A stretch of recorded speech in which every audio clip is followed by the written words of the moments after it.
living. It's time to repent of your wicked ways.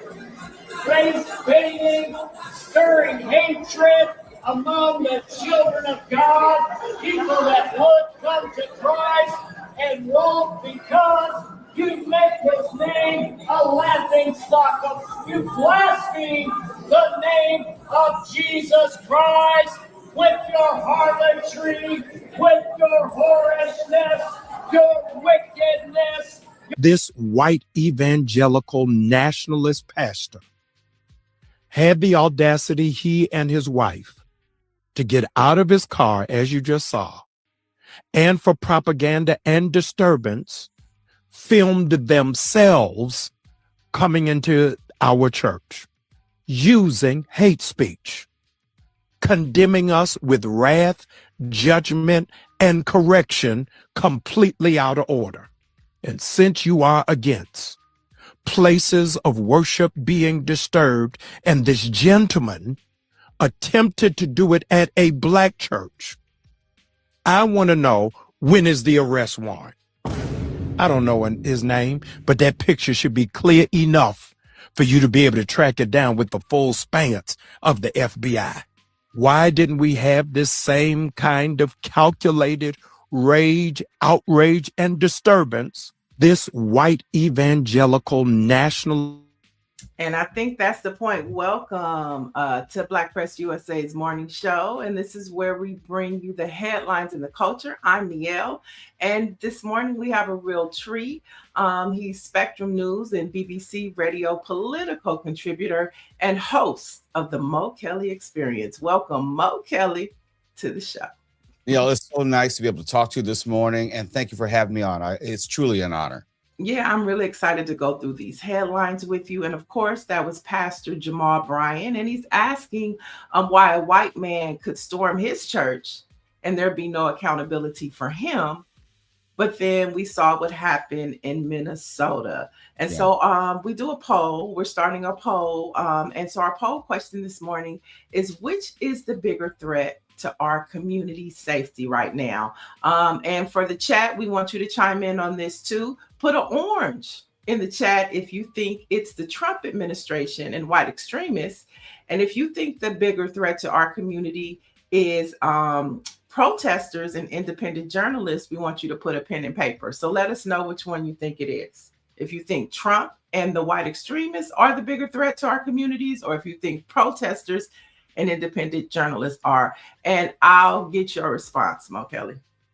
Let me put it this way. When you were listening to Pastor Jamal Bryant, he was asking questions, but they were rhetorical in nature. He knows the answer is nothing is going to be done. He knows that there is a double standard. He knows that although a white nationalist minister can walk into his church and not receive any consequences before, during, or after, the amount of restraint shown by black parishioners was not the same restraint which was shown to Don Lemon and the other protesters. We know that we live in two separate Americas as far as how African Americans are treated in a legal sense as opposed to non-African Americans. This is just the latest example. Now we have more video to confirm it. But since it's happening in the same time and space, we're only talking about maybe 4 days after Don Lemon was arrested. It's a clear-cut double standard. And although Pastor Jamal Bryant is asking a real question, you know, as far as when this person's going to be arrested, he knows in his heart it's rhetorical and it's never going to happen. Right. And I also say, look at how God works. Now, that happened to his church a few weeks ago. And it kind of laid out there. And I wasn't sure if it was recent, if it was real, because nobody had picked it up, Mo. Nobody picked it up. But look at what happened in Minneapolis. And now the timing is right for him to bring it up and ask the question. Also in that video, he addressed another important issue because, Mo, all last year we were covering the Target boycott, right? Right. And so what we discovered is there were 3 Minneapolis advocates and activists, and Nikema Levy Armstrong was one. And so she came on the show and she talked about it. So there was this battle internally amongst us about the Target boycott. And, you know, Pastor Jamal Bryant kind of taking the boycott and leading with it and leaving them behind. And so in that video, he acknowledged that Nikema Levy Armstrong started the boycott with the other activists, which was very important because, you know, Nikema talks about a lot of times how Black women are left out of the conversation, and they really are the ones doing the work and starting things. And so for him to do that, and then how ironic it is that he would have to use a situation with her to amplify his, it's just everything came full circle for Black History Month, Mo. You talk about Black History Month. For those who know their history, know that the civil rights movement was notorious, and I mean that notorious, for excluding Black women and putting them on the sidelines and in the background. And if you know your history, you know the whole idea of nonviolent protest came from not Martin Luther King Jr., but Coretta Scott King. She was the one. She was the origination point for the nonviolent portion strategy of the movement. And unfortunately, there are a lot of female voices who were left out throughout the totality of the civil rights movement. And unfortunately, once again, we see more of that today. So if you see it today, know that it's part of a poor tradition within African-American protest history regarding the marginalization of the contributions of women. I love that because since it's Black History Month, let's talk about it. You know, when you were talking about civil rights, I think about Dorothy Irene Heights. You know, when we talk about the Big Six and you see that picture, she's not in it, but she's arguably one of those individuals. She has that iconic picture of her sitting in Lyndon B. Johnson's office with her leg crossed, telling him what it is. And she was a part of the movement for civil rights. So if you say, you know, there's no civil rights without a Dr. King, there's no civil rights without a Whitney Young and so forth, and a John Lewis, you have to put Dorothy Irene Heights' name in that. And then another woman, I got one more for you, Fannie Lou Hamer. It's a name that there's that picture. That's the picture I'm talking about. Tell them. But when you talk about, I have to say one more, Fannie Lou Hamer. She was left out of the conversation, and you know, now her name is beginning to ring, and now we know I'm sick and tired of being sick and tired. When Mystical said it came from her. Well, not only that, if you want to talk about the civil rights movement, the March on Washington, and the famous, iconic Dr. King's "I Have a Dream" speech, all of us have heard it, but you don't necessarily know there was only one woman on that podium that day, Mahalia Jackson. And Mahalia Jackson was the one who said, because Martin Luther King, as he was going through his speech, he had a prepared set of remarks, and he was talking about what was going on in America, and it wasn't resonating. And Mahalia Jackson, if you go back and listen to it or even watch it, she says, tell him about the dream. Tell him about the dream. If not for Mahalia Jackson, gospel singer, gospel legend, we don't have the iconic "I Have a Dream" speech, which is, I would say, the forward moving momentum, which was essential for the eventual passing of the Civil Rights Act, and a year later, the Voting Rights Act. I mean, and it's so important. We didn't know we was going to go down this path, but it's an important path to go down because it is Black History Month. And, you know, we see it, it's ringing on social media, but let's make it ring louder. And see, there's Dorothy Irene Heights. There's that picture. We don't see Mahalia Jackson, but now we know the story. Tell them about the dream, Martin. Tell them. Let's go to the chat real quick and check in. Orange G was at the top of the hour, wishing us a happy Thursday. And he says, when and where is the Black MAGA, Black History Program? I haven't heard from them in a while. And then Nicki Minaj isn't releasing her album, and I wonder why. Nancy Wall says, thanks, Neil, for getting up so early to keep us informed with the Black news. I'm up early. Mo Kelly's on the west side too, so we both up early. Real early.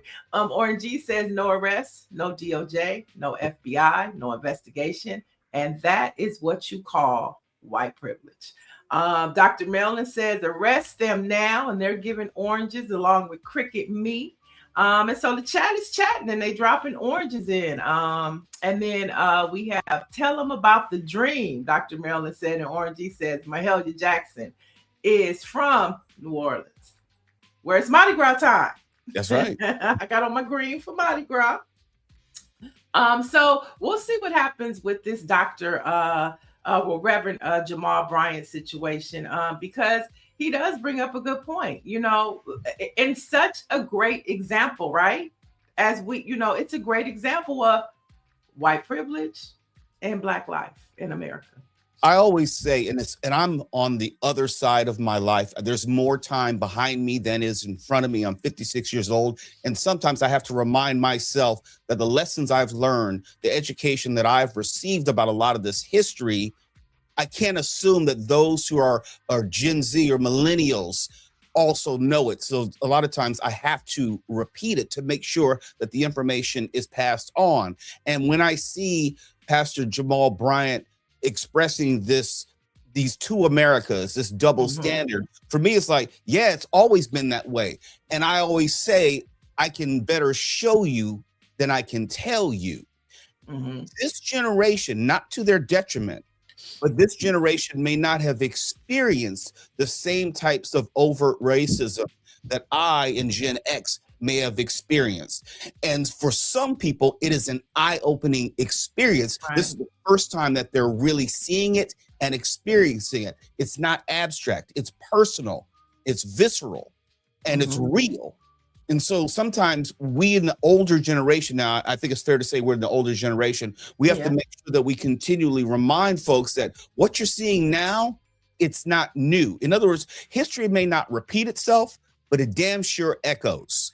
It damn sure rhymes. And so if you're aware of the history, then you will recognize it like the wallpaper we used to have on our walls in the 1970s. You'll be able to recognize like, oh, this is emblematic or reminiscent of things which our people experienced so long ago. Right, 100%. And I think too, the parallel of the churches, you have the white nationalist church that Nikema Levy Armstrong went into, along with other protesters, and Georgia Ford and Don Lemon were reporting on. That is a white nationalist church. They have white supremacist ideology. It is documented. It is true. And then you have the Black church, the ones that you're talking about the experiences that some people may not have felt, but the Black church is all too familiar with. And my last point is, we're not old, we're seasoned. Okay. There we go. All right, let's jump into our first story because our guest is in. And of course, this was a story that was trending and there was still no accountability, but our next guest has been on the front line. And I'm talking about the wrongful death lawsuit tied to Shanquella Robinson. Now it's being sent back to state court. We're going to find out what all that means. And so joining us now to kind of bring us and give us an update on what's happening with the accountability for Shanquella Robinson is attorney, civil rights attorney. She's with the Ben Crumb's firm. Welcome, attorney Suann Robinson. Good morning. Thank you for having me. Yes, Shanquella's case was filed in state court originally, actually. And because in addition to the Cavo 6, as they've become known, we also added as defendants the FBI and the State Department. And because they're federal actors and various other reasons, strictly to do with jurisdiction, the case was removed into federal court in Charlotte, North Carolina. And so over the past year, we've had a lot of motion practice. Last January, we had an in-person hearing in North Carolina. And throughout this year, the court has just recently ruled that because the FBI has been removed from the case will go back to state court, which is where we wanted it in the first place. Mo, did you want to go? Yeah, I just wanted to say this is more like a question for Attorney Robinson. With me not being an attorney, but I understand jurisdiction and venue. Does this provide a strategic advantage arguing it in state court, given the DOJ and the FBI's present constitution and their indifference to all things civil rights and Black people? Right. I mean, this is what I can share because obviously we're in active litigation. this is the venue that we filed it in strategically in the first place.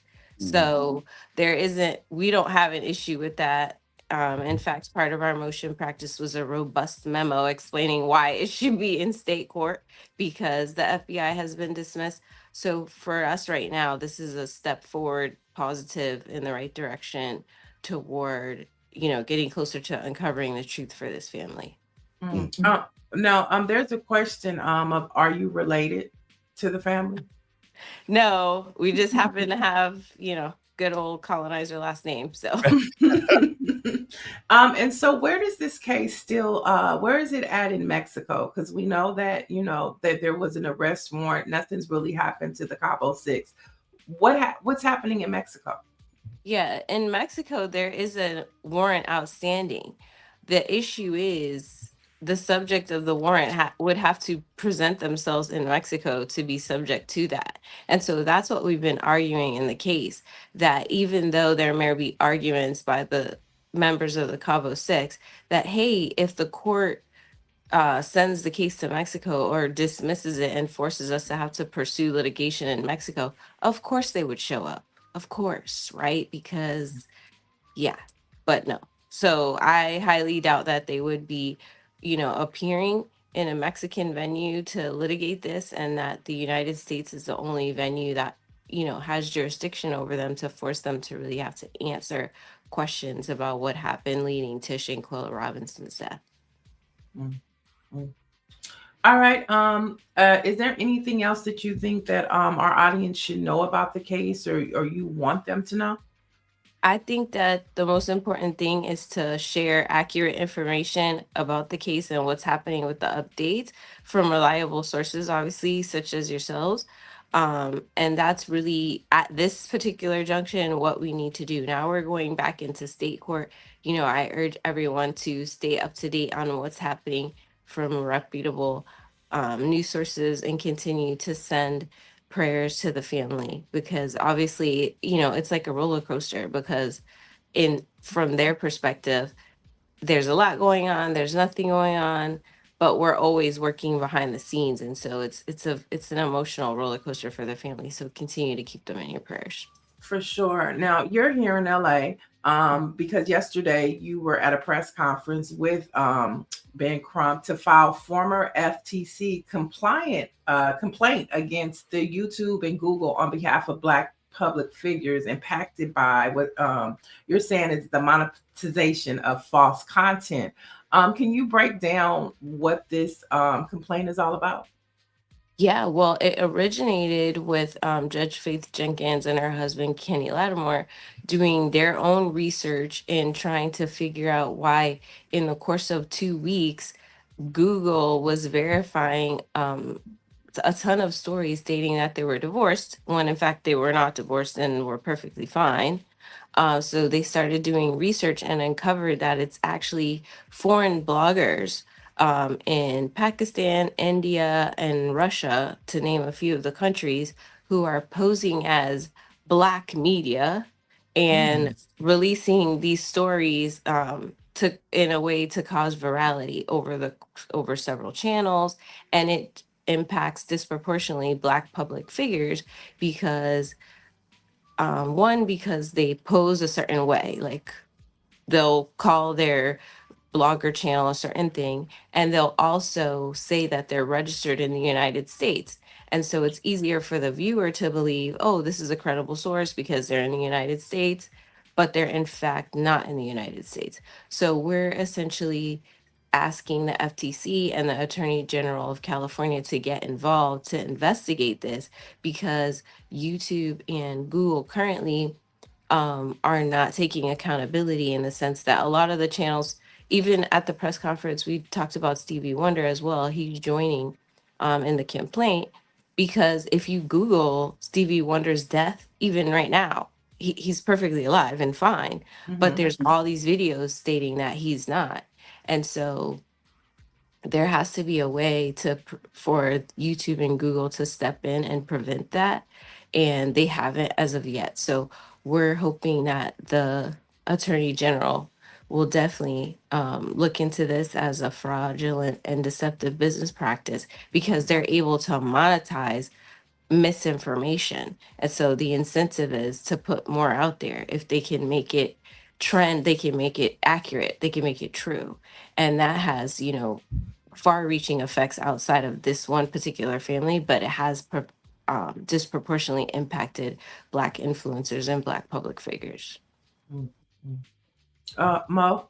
I was wondering, do we know, and I have great affection for my fraternity brother, Ben Crump, do we know as far as an estimate, like how many millions of dollars are we talking about? What's the ballpark? What's the range of malfeasance we're talking about here?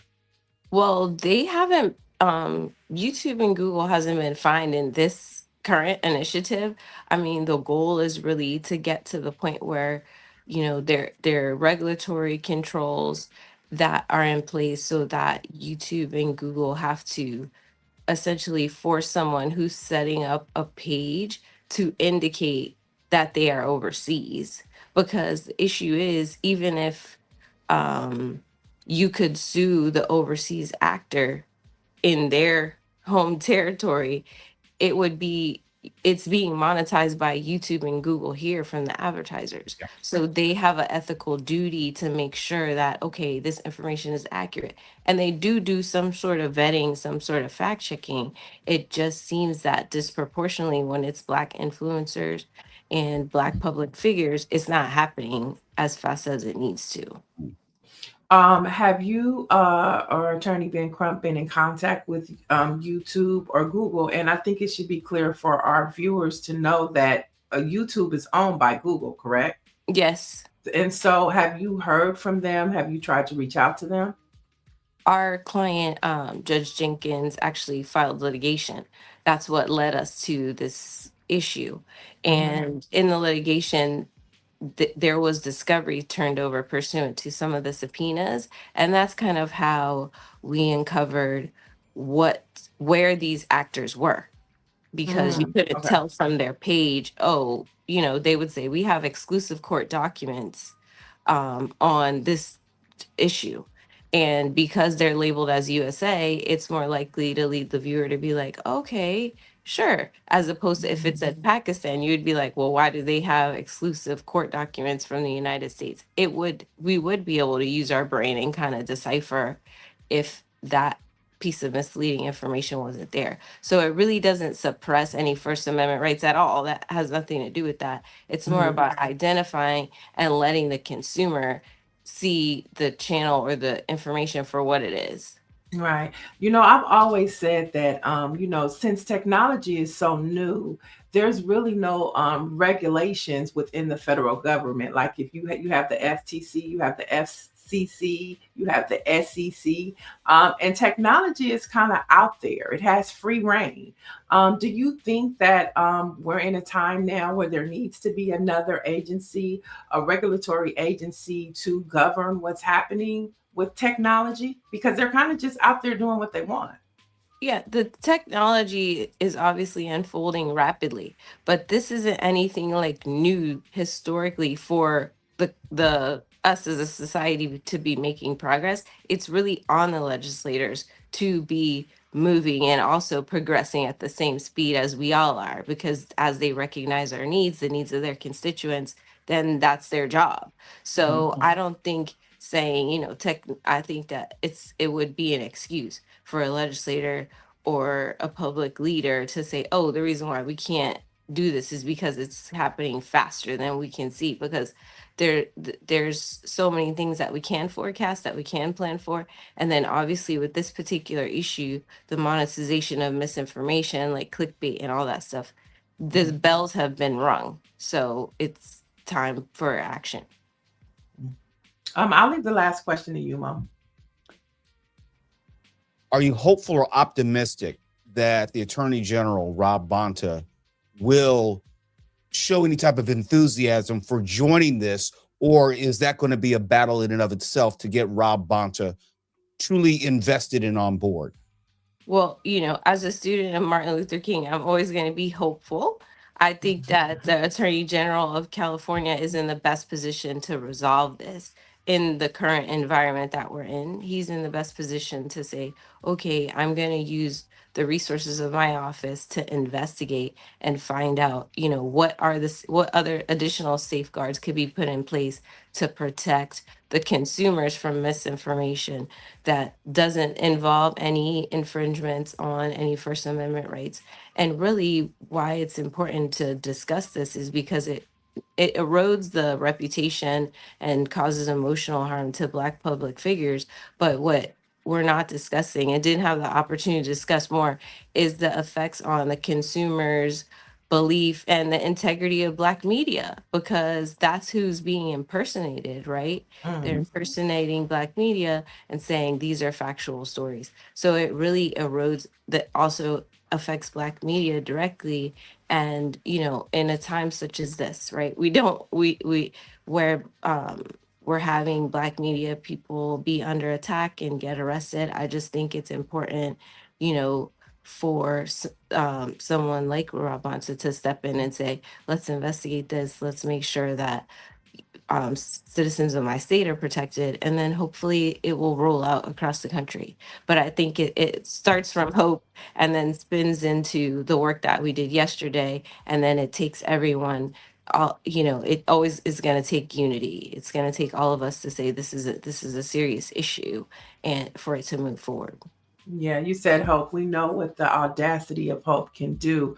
Sue-Ann Robinson, we want to thank you for joining us. Our producer is putting in the chat to add her to your media list, because she'll make sure that all of this information is available to the over 200 Black newspapers across this country, as Black Press USA celebrates 199 years this year of giving out information to Black America. So add us to your distribution list, and we would love to have you come back and check in. Definitely. Thank you for having me. Good to see you. You too. Peace and love. All right. That was the all-star civil rights attorney, Sue-Ann Robinson.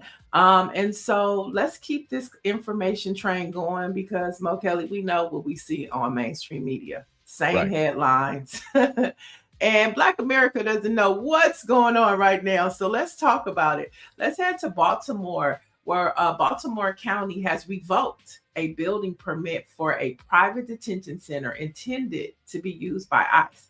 Now, the announcement came this week by County Executive Calvin Ball, who said he would pursue emergency legislation aimed at banning permits for privately owned detention centers. So this comes as the Courier News just independently verified that locations of at least 23 mass detention campsites leases have already been signed in Arizona, Maryland, Texas, and 2 in Pennsylvania.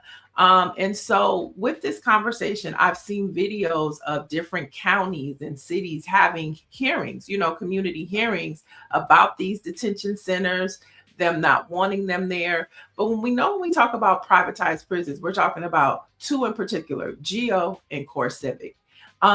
What's your response to what is happening with these detention centers, Mo Kelly, when we know that each bed represents a price tag? That's what this is about. So what's your response? This is, again, an example of knowing history and how it may not directly or exactly repeat itself, but it may echo or it may rhyme. I think about the 94 crime bill and how the response to that was the privatization of a lot of prisons, the expansion of police budgets.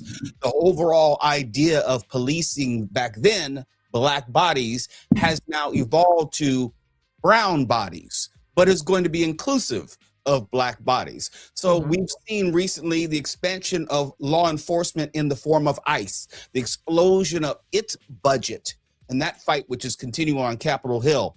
And there's always been a privatization of police forces and their ancillary, I'll say, features, just like these detention centers, where there is so much money in policing Black and brown bodies. If you know the history, this is a variation on that theme, and it's not new in any way. It's just the next iteration where you're not talking about actual prisons, but quote unquote detention centers. And it's like, I'm thinking about what is the end game, right? You know, you're allowing all of these detention centers to pop up. You know what? And then if you have this mass deportation, you're not going to have anybody else left to put in these detention centers. So then what are they going to turn into? And like I say, for every bed, that is a price tag. I've Yes. seen stories, Mo, to where these privatized prisons have sued some states because the state guaranteed that they were going to have so many people in their prisons, and it's not happening. They're losing money, and so they're suing. And so how can this be good for the American people when this is all about profit for Geo and Core Civic? I don't know if it's good for the American people. I can't make that argument. I know it's quote unquote good for a certain select portion of American businesses. In fact, there's a tie into law enforcement and the justice system. There were a number of judges who were sanctioned and also indicted for diverting people to these private prisons where they had a financial interest in. So it's dirty all the way around. None of this is good for the American people. But if you look at the history of America, there has always been a profit incentive going back to slavery, controlling Black people, and now Black and brown people, anyone who doesn't happen to be white. There's always a monetary incentive for that. And this is just the latest iteration of it. And the politics is such at this time in America, excuse me, at this time in America where it sells itself. The idea of immigration and deportation is very popular with the Trump base. So it's easier to sell politically. And then if you have companies benefiting financially, then you can create the picture that it's good for America to engage in these practices and policies, which not only get rid of brown people, but now they're talking about Black people. They've gone to Ohio, and we're talking about the Haitian population. In Minnesota, we're talking about the Somali population. So our futures and our situations are intertwined. So what is happening first to brown folks is now swinging back over to Black folks. Right. And you know, it's like a volley, but we're always the ones that are the victims. And so we need to be paying attention to what's happening. This is why I talk about, you know, this is what I love about the Black press, because it's news, views, and it is activism.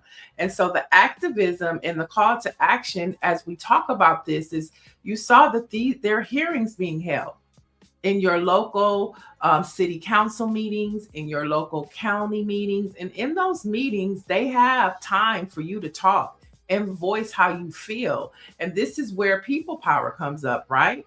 And you have to go.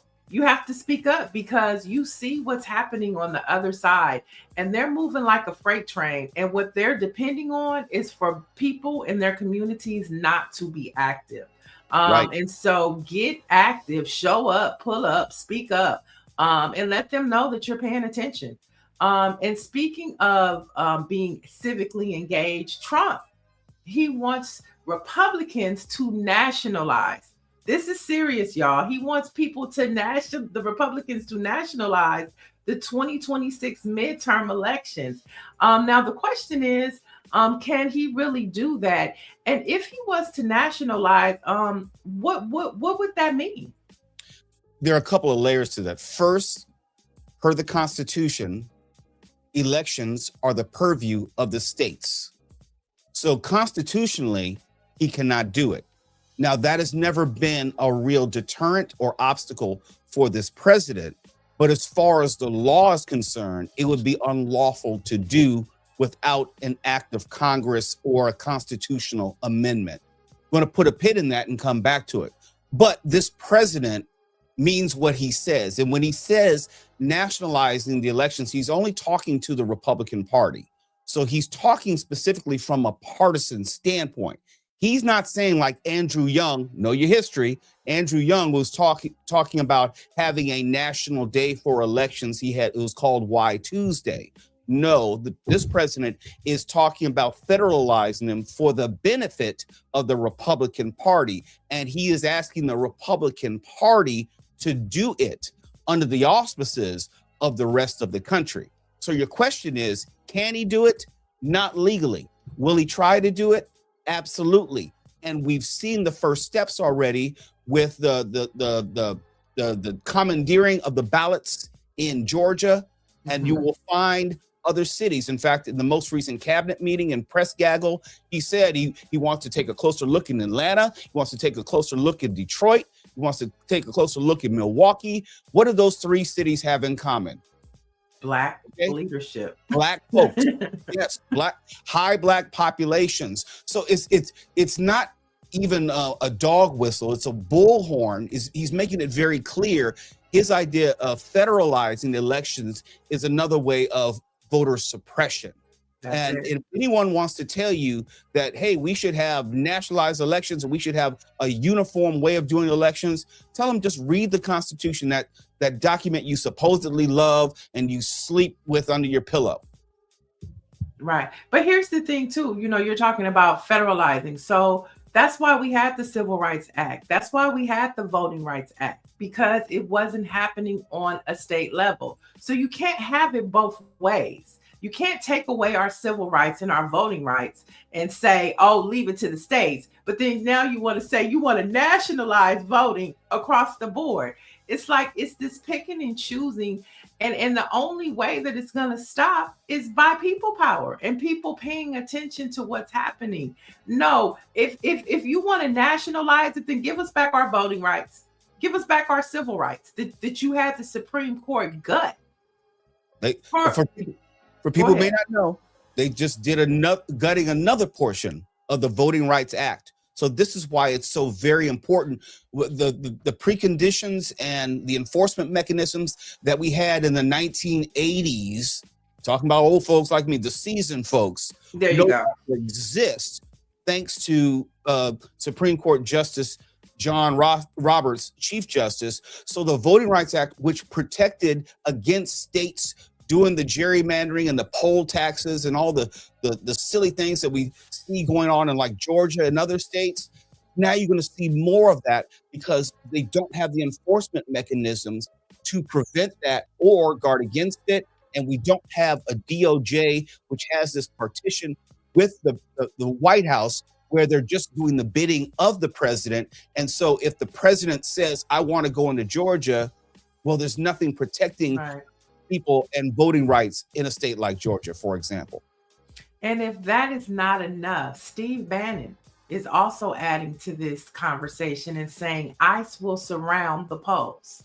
So you talked about voter suppression. Yep. It's another layer to it. Now, Bannon is calling for immigration agents at polling sites during the midterms in November, a proposal that elections officials are beginning to fear even more. Now, Bannon has no formal power, but is an influential figure on the far right. And we know that he has very close ties to Stephen Miller. And I talk about this all the time, Mo, about how Stephen Miller comes out of Steve Bannon's camp. Stephen Miller is in the White House because of Steve Bannon. When Steve Bannon was first in the White House, they were at Barkbright together. And so if you think that Steve Bannon, is not involved in what's happening with these ICE raids, with the calling of these ICE federal agents, you better think again. Because he is very close. And I always say this too, Mo, they've stopped letting you know and keeping public record of who's in and out of that White House. So you don't know who's going in and out and what's happening, but just know that Steve Bannon is very close with Stephen Miller in that White House. And not only that, if we've learned anything, you take them at their word, okay? Project 2025. Some people didn't believe it. Some people think that they would not be able to enact it. But here we are a year and a month in to the second Trump term, and they're going straight down the list.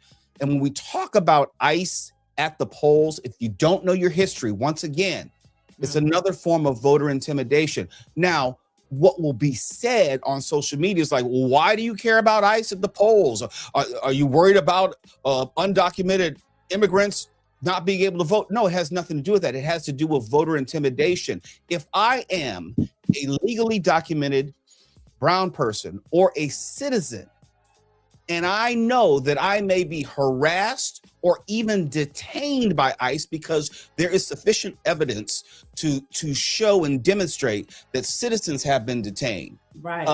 Latinos have been racially profiled who are here legally, people here on with asylum claims. That can be deterrent enough to keep people away from the polls. If you feel like you're going to be detained and possibly deported to a prison like CCOT, or deported to a country which is not your point of origin, that is a form of voter intimidation, which heretofore would have been protected against by the original version of the Voting Rights Act. All this works together. And if you got the Voting Rights Act, you open the door for polling practices like these. And this is another form of voter intimidation and voter suppression, which we saw in the 1960s, where Black people would come to the polls and you would have law enforcement discouraging them from, or I should say us, from voting. And they would have things like a poll tax, or they give you a constitutional quiz and make sure that you knew enough about America so you had the quote unquote privilege to vote. This is history rhyming again. Right. And don't forget, we might go as far back as guessing how many jelly beans are in the jar. Yeah. You know what I'm saying? And that goes back to when we first started the show and you talked about knowing your history.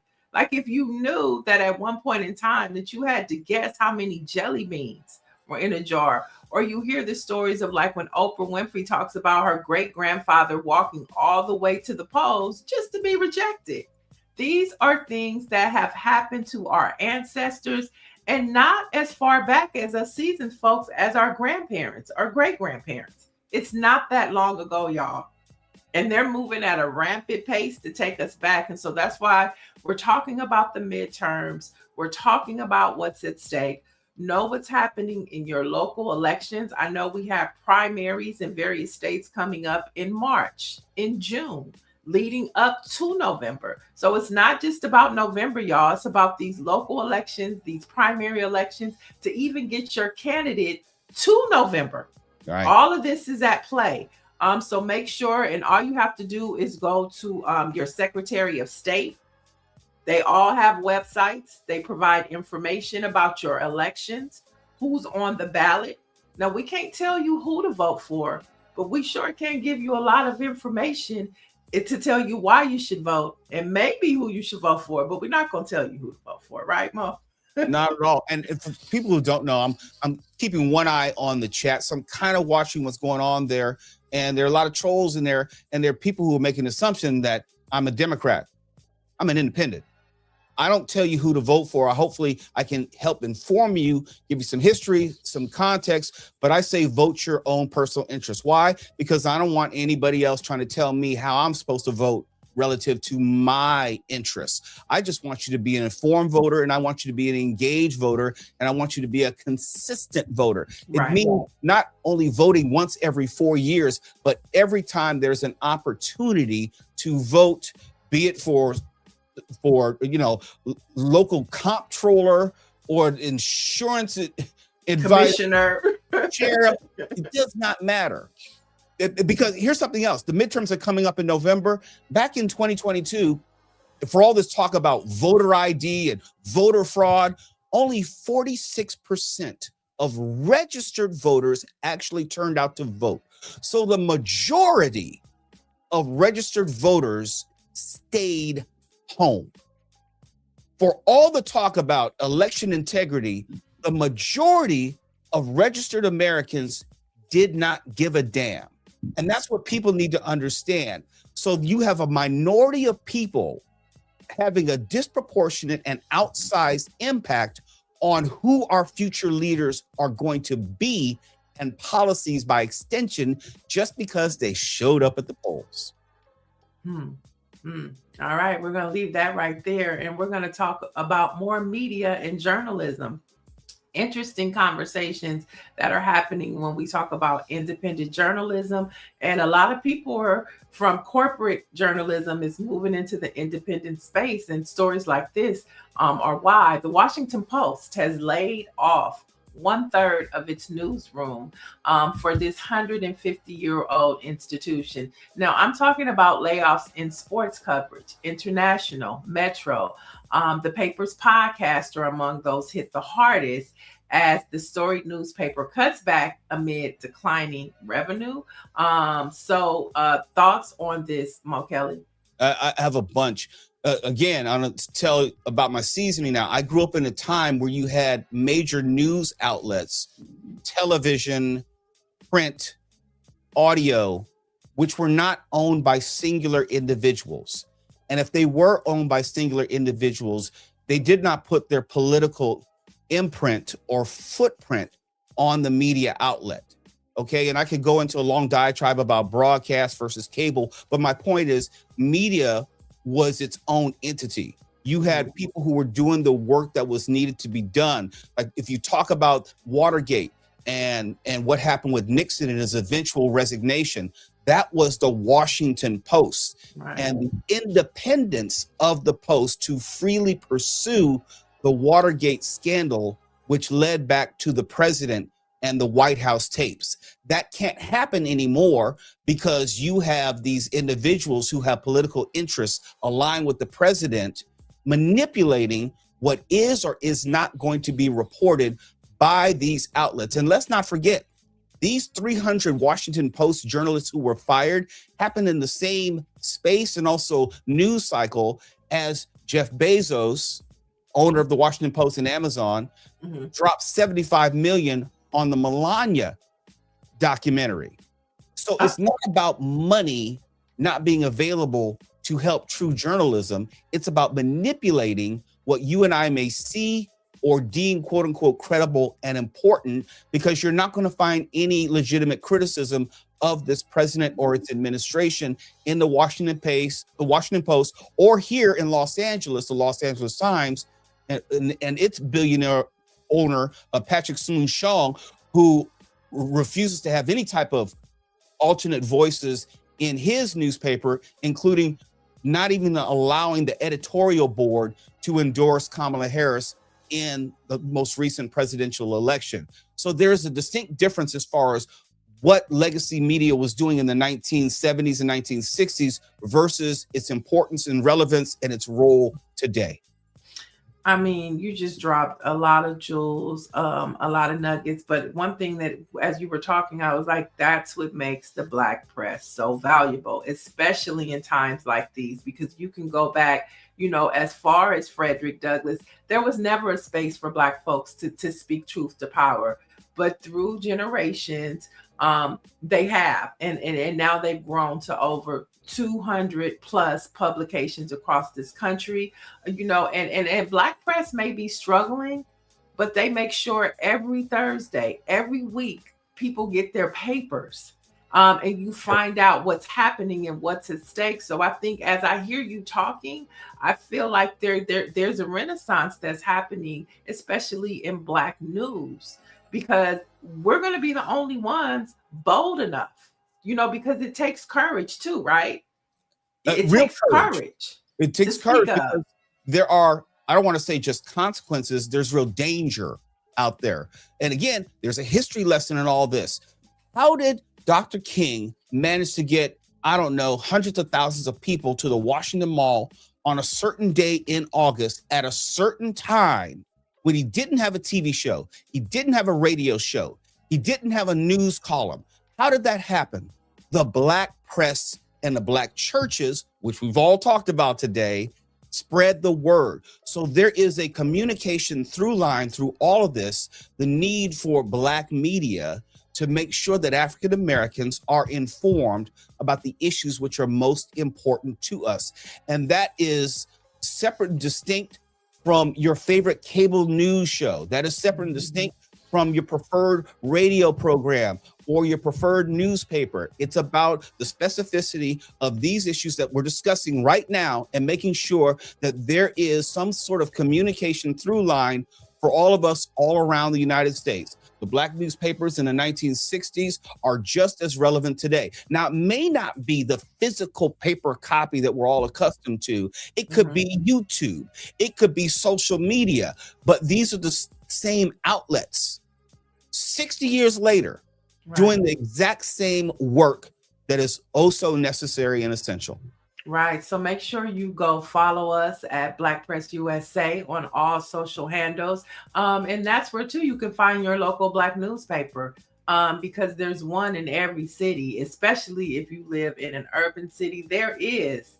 And even if you live in Colorado, okay? Right. They're there too. They're everywhere. So get involved, but first like and subscribe to Black Press USA. Let's lighten things up. A big sports weekend happening. Sports is dominating. But first, we want to start with ladies in sports, women in sports. So the WNBA and the Players Union met for 3 hours this week, Mo.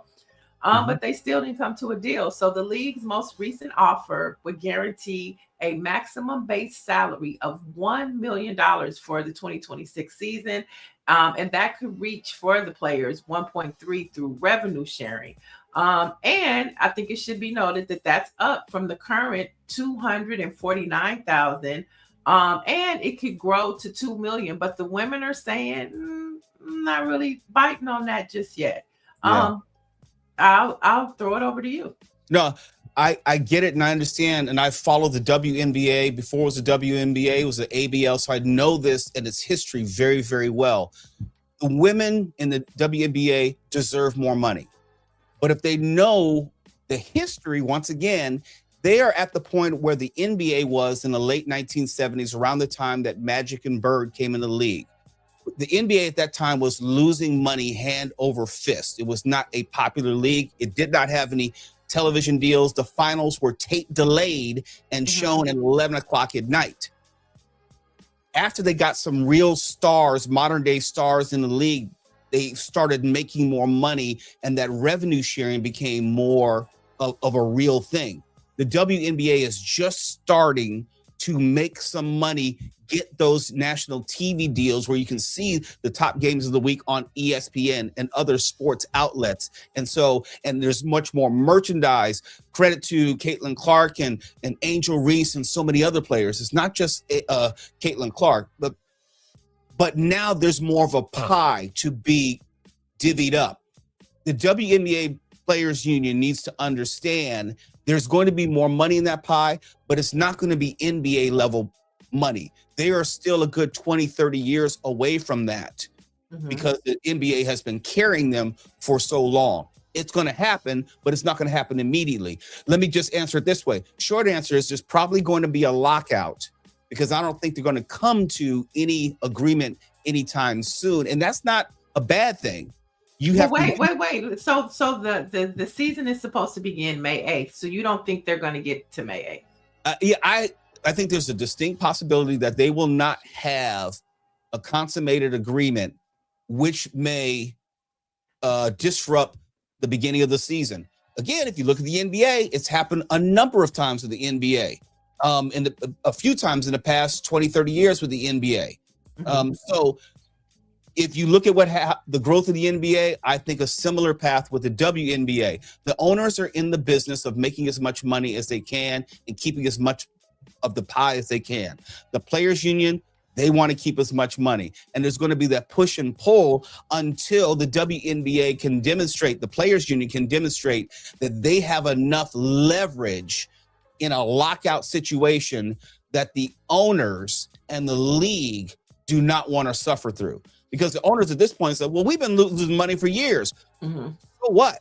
So the owners have a little more leverage and they can hold out a little bit longer, I think, than players can, because we know most of the players are not making a lot of money. They've had to play overseas. Now they're playing in Unrivaled, but they don't have the type I wanted to ask you, what is the Unrivaled factor to you? Do you think that is playing into why the players are like, we got options. So if y'all don't get it together, we can go someplace else. Well, I don't know if the Unrivaled can satisfy or help all the WNBA players, but it does, like a rising tide lifts all boats. There's much more popularity for women's basketball overall, and that adds to the leverage. Look, if Sabrina Ionescu is going to be playing in Unrivaled, or Caitlin Clark's going to be playing in Unrivaled, they're still going to be buying the WNBA jerseys. You know, they're still going to be buying the WNBA tickets. It's almost like it's not connected to the WNBA, but it helps the WNBA. All right, let's go to the NBA, where LeBron, the Lakers, and conversations of retirement are swelling, all because of a podcaster. We're talking about NBA insider Jake Fisher said during a live stream this week, the Lakers are ready to move on from LeBron James. And I think LeBron is ready to move on from the Lakers as well. Now, this statement has sparked massive headlines, right? Yeah. And so do you think it's time? First, do you think it's time for LeBron and the Lakers to part ways? And do you think his time is near? Absolutely. If only because there are no rings for LeBron. There's nothing more for him to do in LA. There's not a trade on the horizon. To the best of my knowledge, the trade deadline is in about 6 hours. There's nothing that's going to come to the Lakers today, which is probably going to make them a title contender. So at this point, the Lakers are just kind of playing out the string. They're an average team. They're not a very good team. LeBron wants to end his career, which is going to be sooner than later, with at least one more title run. The Lakers have been very good to LeBron. They paid him all the money that he's asked for. They drafted his son, who doesn't deserve to be in the league. I have no problem saying that. That was basically a favor to say, thank you, LeBron, for that championship in 2020. But and Jeannie Buss said she felt like he wasn't too thankful for what she did too. That came out. And I feel some kind of way when I hear the word thankful or grateful. Yeah, it's a loaded phrase. You know what I mean? It feels like, you know, if not for us, you, LeBron, wouldn't be who you are. And that rubs me the wrong way. Well, no. That's not, but I'm pushed back. That's not what she was speaking to. She was speaking to the fact that she drafted his son. Yes. Based upon what you said, he shouldn't have been drafted. So she felt like she should have got a little more love for that big favor she did him. Well, I don't know what more LeBron can do other than make some statement endorsing Jeannie Buss or something, because LeBron is still putting up all-star level numbers. I'll make the comparison. Kobe Bryant, at the end of his career, they paid him that ungodly amount of money, and he was not really the player that LeBron is at this point. Kobe was still producing, but he was not an all-star level player. LeBron is still on that level, but it's not enough for the Lakers. And it doesn't have to be a bad separation. You know, got the Lakers one title. He obviously helped sell out. I was getting ready to call it Staples Center, crypto.com. So he has, from a merchandise standpoint and a visibility standpoint, has kept the Lakers franchise relevant. So he's done his portion of the bargain, and Jeannie Buss has done her portion of the bargain. Right. Yes, drafting Bronny was a favor, but at this point, I think it's time for the two to separate. The Lakers are not going to get any better. Bronny's not going to get any better. What happens to Bronny? What happens to Bronny when LeBron leaves? He'll probably be part of whatever trade deal is happening as a throw-in, you know. Oh, so you think LeBron leaves the Lakers, but he goes someplace else to try to get one more ring? Yes, and he'll take his son with him, because LeBron. That is hilarious, though. Just the thought of that in the NBA. Oh, where I go, my son goes. Not that he's qualified. Is that nepotism? Of course it's nepotism, but you know, you think about the coaches in the league. How many coaches and coaches' sons? You know, we can run the list. How many coaches had got a chance, like Steve Kerr or, you know, Steve Nash, with no prior head coaching experience? JJ Redick. So, you know, nepotism has is a loaded word, but it can avail itself in many ways. It's not just biological. It's not just biological. We have some comments in the chat about this. Nancy Wall says, I agree. He should go ahead and retire. He's made all the history he can do. Orange G says, I hope he retires. We will never see another player like LeBron James on or off the court. Job well done. And if white people can bring on their family and friends, so can LeBron. And Byron Floyd says, as a Laker fan since 7 and 9, LeBron needs to go expeditiously. And so, Laker fan since 1977. So I've seen all the iterations of the Lakers. Showtime. Yeah, Yes. love that Showtime at the Great Western Forum. Before we move on, I wanted to get your take on the other factor in this LeBron triangle, Rich Paul.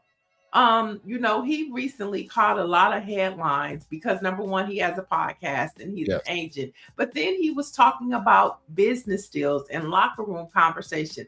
Do you think Rich Paul has outstepped his boundaries or he's gone too far?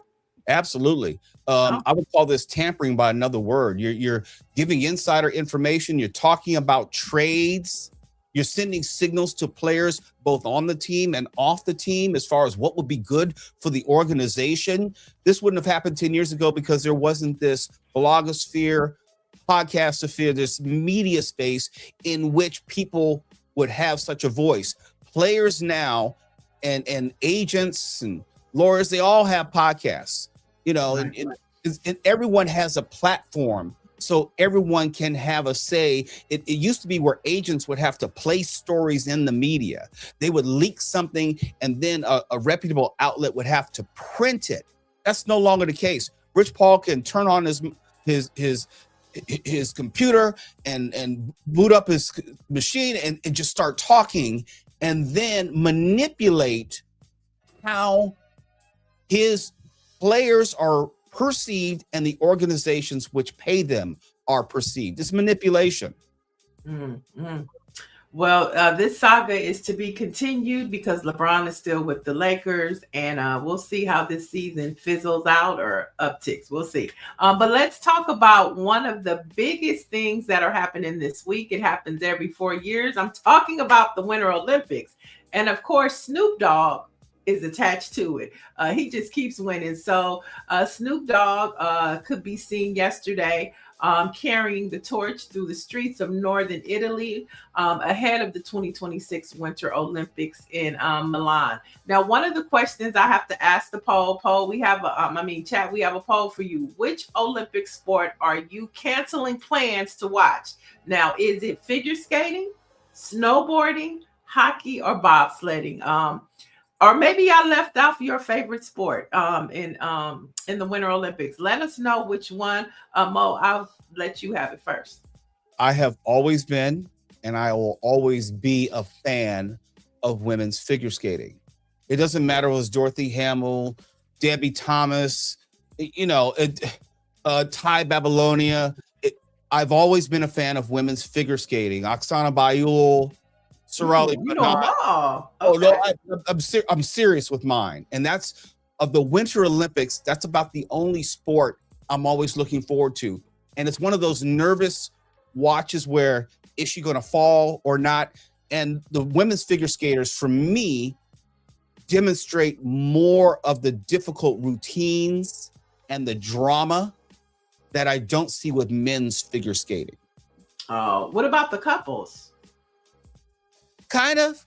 Yeah, sometimes you had Ty Babylonia and Randy Gardner, but they don't. If you were to go through history, not many of them come to mind. The couples, but like I said, you'll know a Peggy Fleming, you will know a Dorothy Hamill, you will know all of the Debbie Thomas, Nancy Kerrigan, Tanya Harding.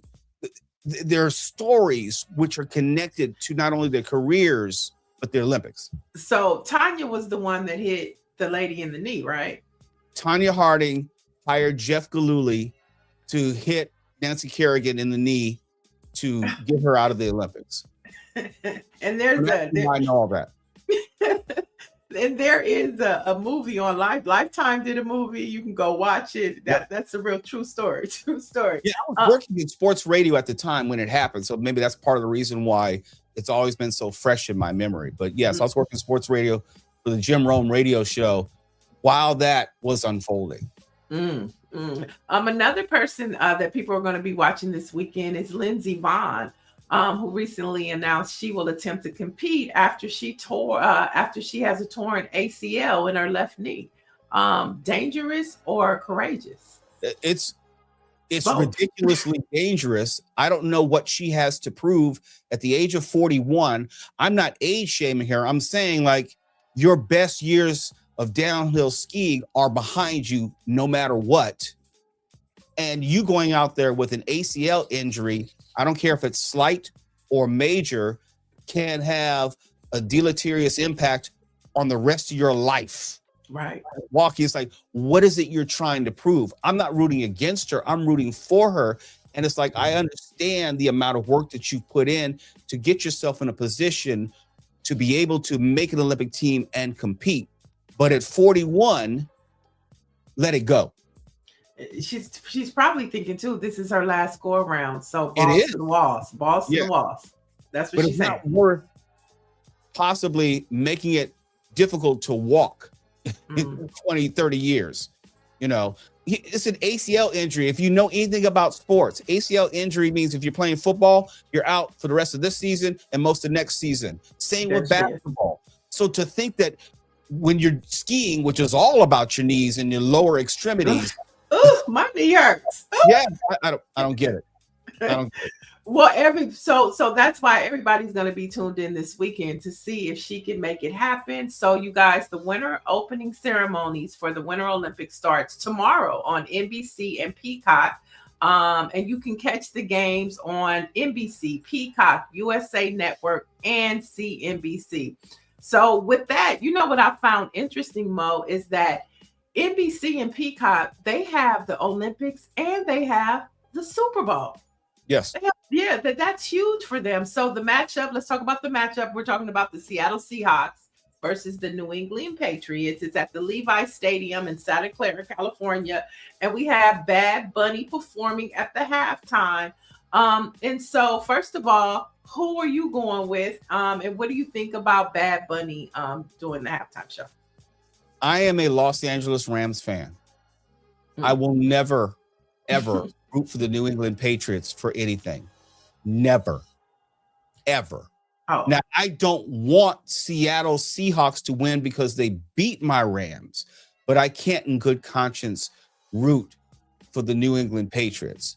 So at least in my mind, I'm say West Coast, West Side, Seattle, Sam Darnold, their quarterback, played at USC. So I'm trying to in the headspace so I can root for Seattle. There's an LA connection. Well, I'm going for Cardi B and Stephon Diggs. So whatever team they own, that's who I'm rooting for. I'm like Issa Rae. I'm rooting for everybody black. So in the Super Bowl, I'm rooting for everybody Cardi B and Stephon Diggs. So I'm sorry. You don't have to be sorry. Just they don't win. I hope they win. I want to see Stephon Diggs get a ring. I want to see Cardi B come on the field with whatever color hair she has. And there are rumors that she might be performing with Bad Bunny. Thoughts on that? It's possible. There are rumors of Green Day also taking the stage. Mm-hmm. Who knows? Someone in the chat said, I still haven't heard Bad Bunny's music. Who is he? Let me tell you very quickly who he is. He's a 6-time Grammy winner. He just won Grammy Album of the Year. He's the world's most streamed artist, even eclipsing Taylor Swift. He's won some 54 Latin Billboard Awards. He's won 17 Latin Grammys. He is one of the biggest music artists in the world. And if you, the big cheese, don't know who he is, that's your fault. That's your bad. And it may not be, and I always say not everything is for everyone. Mm-hmm. Bad Bunny, I'm not in the demographic, okay? I know who he is. I know some of his music. I can speak Spanish, not fluent, but very close to it. So I can appreciate who he is and what he does. Bigger picture, I can appreciate what the NFL is doing. If you don't know, the NFL is going to have 6 international games in 2026 on 5 different continents, and they're going to be mostly in Spanish-speaking countries. Can you put it all together now? They're speaking to a world audience. This is not political. People need to understand. When you have Bad Bunny, you're talking about the world audience that they're trying to develop. They have an NFL Europe division of the NFL. They have an NFL Africa. You may see games in Africa in the next 5 years or so. They're speaking to the larger part of the world. They're not speaking to flyover country and conservatives in America. That's so small-minded and myopic. It's not about the folks they already have. And I'm thinking, like, if you're boycotting the NFL because of Colin Kaepernick, or if you're boycotting the NFL because of George Floyd and they had end racism in the end zone, well, you shouldn't have been watching in the first place. You shouldn't even care. So Bad Bunny makes sense for an organization, an entity wants to be known and beloved the world over. They're not worried about South Dakota. And I know it hurts when people hear that, but they don't give a damn. Okay, so I mean, with that being said, they're going worldwide. Yesterday we had attorney Griggs on out of Atlanta. He's a civil rights attorney, and we were talking. He's representing the coach from Tuskegee. Yes. And what happened there? So we were talking about the NFL and them hiring 10 new coaches and no Black representation at all. And one of the conversations, or the people in the chat, said that maybe it's time for us to start a new league. Being that the NFL is 70% African American, they don't want African Americans in leadership. Now you're talking about them going worldwide, like we were talking about the WNBA and Unrivaled. Is it time for another football league?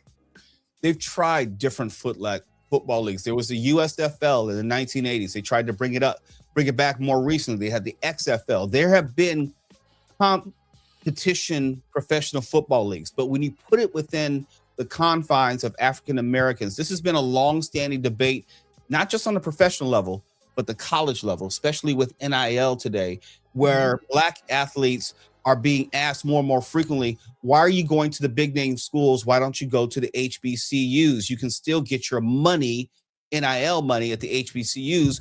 What would happen if all the Black talent stayed away from the big D1 schools, the PWI institutions, and went to HBCUs? Yeah, it's an intriguing thought experiment, but it's just never going to happen. There's too much money, and I don't like to police other people's money. If there's someone who thinks that I have a better chance of making to the NFL and making money and getting my family out of poverty if I go to the University of Georgia as opposed to Mississippi State or Alcorn State, I'm not going to begrudge them. I understand that these are business decisions being made. Long story short, to answer your question, it ain't ever going to happen. We're not going to be able to marshal the 70% of NFL football players away from the NFL who are offering 7- and 8-figure contracts to work with a startup league, going back to our WNBA conversation, which may not be solvent for many years. And if you look at the USFL, folded, XFL, folded, the UFL, which is going on right now, on the verge of folding. No, you're not going to be able to get people to get on board with that. All right, so we're stuck with the Super Bowl, y'all, which airs this Sunday on NBC. So NBC is going to be popping this weekend. You can catch the Olympics as well as the Super Bowl. It is sports season, y'all, so enjoy. Let's get into some Black history facts before we wrap things up. Today in 1990, Barack Obama was elected as the first Black president of the Harvard Law Review, which was a key milestone in his early career. There you have it. And then next, we're going to fast forward to 1995, where unfortunately the issues that we've dealt with in the past, we're dealing with today. Today, we remember the life of Trayvon Martin, who in 2012's death spurred the nationwide protests, and it birthed the Black Lives Matter movement. And so those are your Black history facts for today. Do you want to chime in, Mo? No. You're doing wonderfully. I really as far as Black facts, but let me say this. I will say this. And there may be people in the chat or people that understand. It's like, why do we celebrate the first this? What about the first that? Why is it we need to hear that it's the first woman? Why is it the first African American? Why is it we have to keep bringing that up? As I'll tell you why. And here's the answer you can take going forward. It is a necessary reminder of the doors which were once closed, and also an acknowledgement of the new rooms in which we've been able to enter. because you can't talk about the Harvard Law Review and Barack Obama and not acknowledge that because of segregation, we couldn't even get into Harvard. We could not presumably become the editor of the Harvard Law Review. I was one of the first Black males in the school district of Torrance Unified School District. If you know anything about Torrance, California, sundown. I was just about to say that. So I do not go to Torrance if I don't have to. Yeah, but what I'm saying is there are still places in which we were not allowed. My parents, my mother, who's still living, lives in Harbor City. Why? Because there are racial covenants precluding her and my father from buying a house in Palos Verdes or Rolling Hills in those surrounding cities, and Torrance, for example. So it's a reminder in this Black History Month that there were spaces and places that we could not go, did not go, were not allowed to go. And so even today in 2026, there are still firsts. There are first people who are able to do this, first person to do that. And that is why it's important and essential to not only acknowledge it, but celebrate it. And for the white folks who are in the chat talking all sorts of mess, this next part is for you. It is also a lesson for you to learn about the history of this country. When we talk about Black History Month, it's not just for Black folks. Right. It's about adding to America's history quotient, the fullness of the history of America. And here's something else. The whole reason that we have the King holiday was thanks to Black History Month. It's a direct, you can draw a direct line because of the discussions that we're having during Black History Month that then spilled over to mainstream history discussions, and the help of Stevie Wonder, who we talked about, and his song, the birthday song in celebration in memory of Dr. King, we got the King holiday. So all these things work together. Knowledge of the history and also the affirmation of the history moves the whole country forward. Black History Month ain't just for Black folks. That's the lie that a lot of people have been told. Right. We need y'all to get into it. And as we celebrate 250 years of America, you know, we're celebrating 100 years of Black history. Black history turns 100 this year. And so we just add our flavor because we know this current administration is not. And so we gonna speak our mind, and it's a line in our national, the Negro national anthem that I love, and it says, "Lest we forget." And that is what we're talking about. Lest we forget. We shall not forget. We shall not be moved, and we shall move forward. Mo, this has been fantastic. I just want to thank you, number one, for waking up, but for number two, contributing such good nuggets this morning. Well, thank you. I'm going to let everyone know I haven't been to sleep yet. It was that important. I want to make sure I was on my game. Yes. I mean, and this is what 197 years looks like. It is Black voices where we amplify and we tell you the real. We're telling you the stories that you're not hearing. Let folks know how to keep up with you. You can always follow me at Mr. Mo Kelly on social media. You'll find me most on Threads, talking a lot of mess. You'll find me on Instagram at Mr. Mo Kelly, MrMokelly. You can check out my podcast, The Mo Kelly Experience, where it's more of an amalgamation of all the work that I do, the conversations I have. Sometimes it's serious, sometimes it's silly, but always insightful. And we want to have you back because I watched Wag the Dog last night because I saw one of your posts, and I have to tell Was you, it appropriate? Was it what? Was it appropriate? It was very appropriate. I thought that the Hoffman gave me the feel of an Epstein, kind of. Yes. That's how everybody came around. But I have to have you back to talk about it. See, that's my bait. All right, y'all. For the latest in Black news and headlines, you know what to do. Head on over to blackpressusa.com. And we'll be back tomorrow. Peace and love.